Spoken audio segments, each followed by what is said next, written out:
My name is Ashley Contreras, and I'm a biology major and a psychology major. Hi, I'm Stephanie. I'm a junior in biological engineering and development sociology. Hi, I'm Jessica. I'm a freshman in CALS as a biological sciences and communications major. Hi, my name is Angeline Harry, and I'm studying communication and information science. I am Benita, and I am studying a junior. I'm studying international agriculture and rural development and global and public. Hi, I'm Tiffany. I'm studying computer science and film within the College of Arts and Sciences. Hi, I'm Nicole. I'm a Science and Technology Studies major with a double minor in Information Science and Performing Media Arts, and I'm a junior. Great. So what were you all doing this week, and what in particular are the takeaways?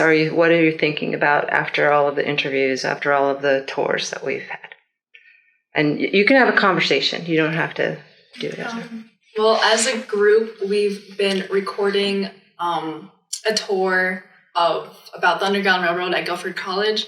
And our goal is to make an app using VR and AR technologies in conjunction with the college. So we've also been doing some research more into the Underground Railroad using the Quaker archives here and by interviewing staff here. I'd say like a big takeaway for me personally, being a part of this research, was recognizing that a lot of what we're told is mainly because those are the people that were able to actually write down those stories. So the importance of literacy and just how so much of it can be up to luck in some sense. For example, like when reading more into some of these stories, there were just the tiniest little things that these enslaved people wouldn't be able to be freed if, again, just something tiny happened. For example, Henry Box Brown. Henry Box Brown. He was upside down in his box for 90 minutes, and he could have died that way when he was mailing himself to freedom. But there's two workers on the boat who just wanted to sit down, so they moved his box upside down. So that was how we know his story now. I think another big thing for me was when we watched a lecture, they kind of mentioned when Guilford College was kind of going through how they wanted to be seen by the overall community was, are they a Southern college or are they a Quaker college? Which kind of makes me think about coming from a Protestant background, how as a religion, do we actually perform based on our biblical beliefs, or do we perform based on the beliefs of the world? Yeah. I guess going off of your point about literacy, it's so interesting how the Underground Railroad is often presented as it is a story about how enslaved people tried to regain freedom and try to free themselves of their oppressive situation, but how a lot of the materials and learning resources that we have are from the perspective of the Quakers and other people who are trying to help the enslaved. And it's just so interesting how people such as the Coffins and these few big leaders are pretty much our only source of information, even though there were thousands of other people that did smaller acts of kindness and were activists just in much smaller scales, and how it's so hard to kind of uncover that information because of all these resources are kind of scattered all over the place. So I guess over the course of the week, we've been trying to talk to different people here at Guilford and trying to kind of consolidate all of that information. For me, I would say maybe it's a little bit different. It's when I heard about the program, it was in the email VR. I was I want to do it, but I don't know anything about VR. Are they going to accept me? What is going to happen? What am I going to do there? But I feel this program or this experience gave me an opportunity not only to believe that I can actually learn about anything, because you're you're not going to do it. We are going to do it together. The program gave all those resources where you can learn about VR, maybe taking pictures and all those things. So it's been a great experience, and being here and trying to just learn about slavery is just, it's been amazing because you kind of feel like we are all actually somehow connected, because sometimes we just hear about those stories of slavery and then you just think that it's something that's really far, especially if you're not connected. It's like, oh, when you're African or African American, it's another thing. When you're not, and it's another thing. But learning about it is like we're all connected. So the work has been done by all people. It's been like white and black trying to help together and working together to be better. So it's been really amazing for me. Yeah, I agree with what Bina is just saying. This, I really thought this trip was amazing, and hearing all of the different stories that I definitely didn't know before, because prior to this trip and prior to the research that we did before we came here, usually when I thought about slavery or enslaved people, I didn't necessarily associate Quakers with them at all. I instantly thought of Harriet Tubman because that was all the research I had when I was young in school.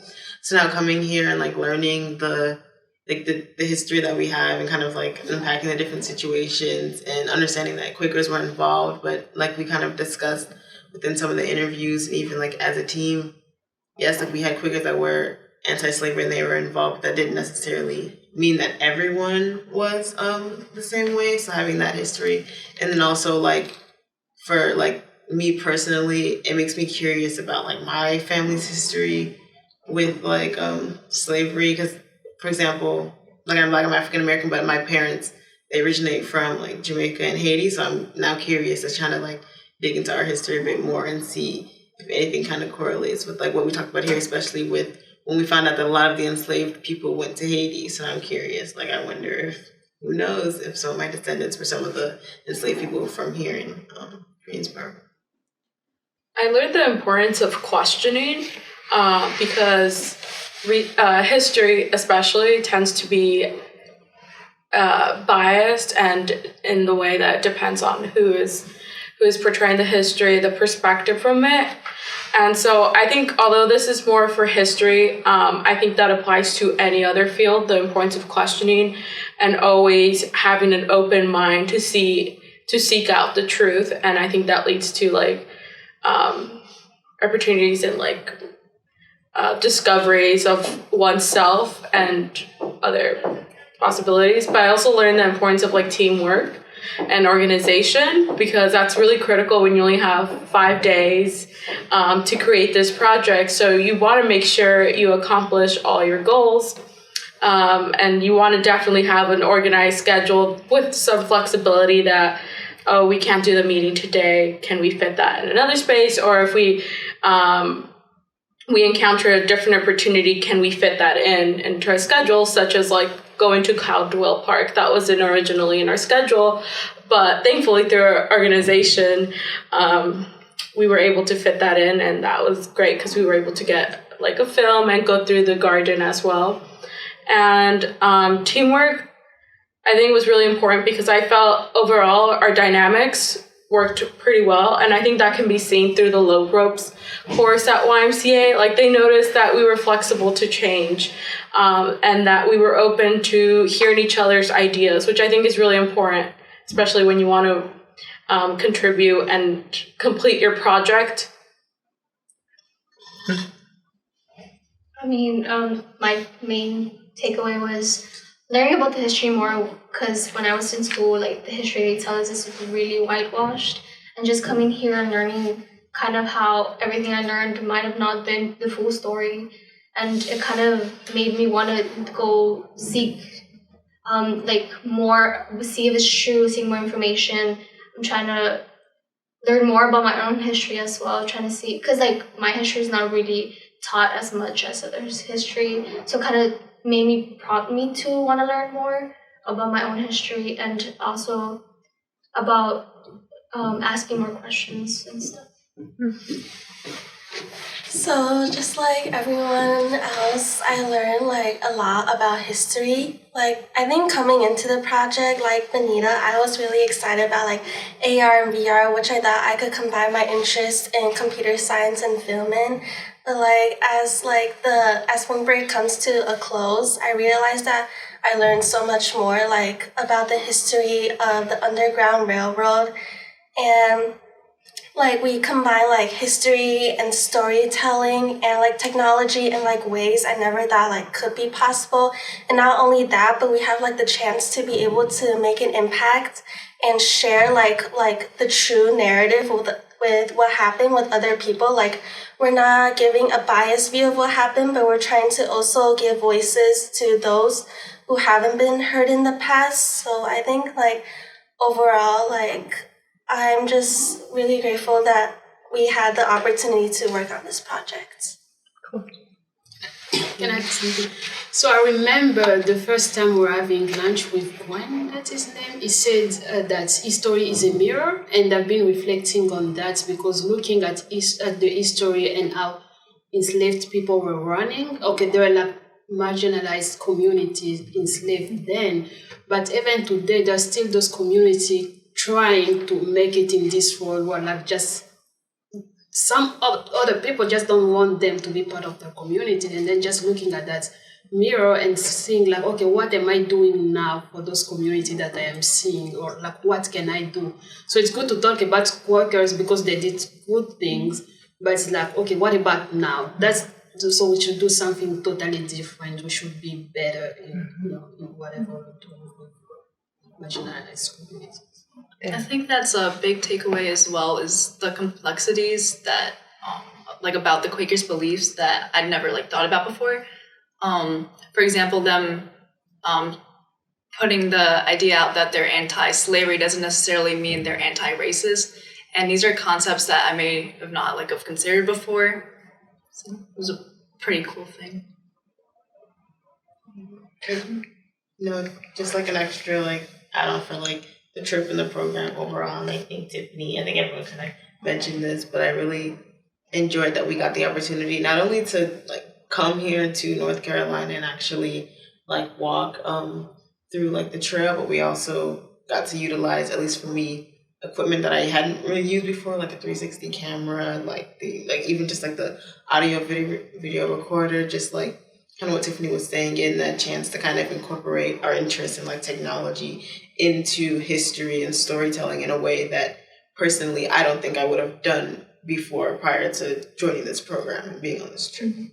That's cool. Yeah. I also think it prompted like different conversations. Like me and we were talking about how the similarities between what we were learning with immigration and issues that are happening today. We kind of saw some parallels, and we were talking about how with the things that happen with immigration, like individuals actually trying to come into the U.S. and that how it kind of related to with what was happening in the Underground Railroad. And I think that prompted more conversation and more thought about the issues that's happening today. Yeah, like as we were going on the tour, like we were talking, someone definitely brought up immigration, and then James was like, are you willing to do like what's popular, or are you willing to do like what's right? And like for me, immigration has always been like something I read in the newspaper, so it's not something that's really real to me, even though I know it's like a pressing issue. But I think after going on this tour, I like kept on thinking about like what's right and like what's wrong and what we should do. Mm-hmm. I think another good thing about this trip was getting to come out of that like Cornell bubble and coming down to this place in Greensboro, and just being able to see like how passionate a lot of these people are and how like knowledgeable they are about like this small topic that a lot of us like may have never considered, like the history specifically of this college's attachment to the Underground Railroad and enslavement was very interesting to see. I wanted to mention one of the things that struck me, similar to what Ashley was saying, was that in all of the books there were pictures that we got to look at in the archives. There were pictures of people, either there were protests when formerly enslaved people were getting off the train to come to Ohio. There were protests here. There were that it's very similar in the reality wasn't that these people were coming and taking their jobs. They were afraid that was what was going to happen. And it was just such a revelation I that think that phrase, I think James was the one that said it, about like them being afraid of coming here to take their jobs, is something that's really used today with immigration. yes. And it was something that was used during the when the Chinese were coming here for the what was it, the gold mine that was happening? Yeah, that was also used for them. And it was used to like exclude or trying to discriminate against them. Yeah. Thank you. Anyone want to say anything else? It's a great time. Everyone should join the program.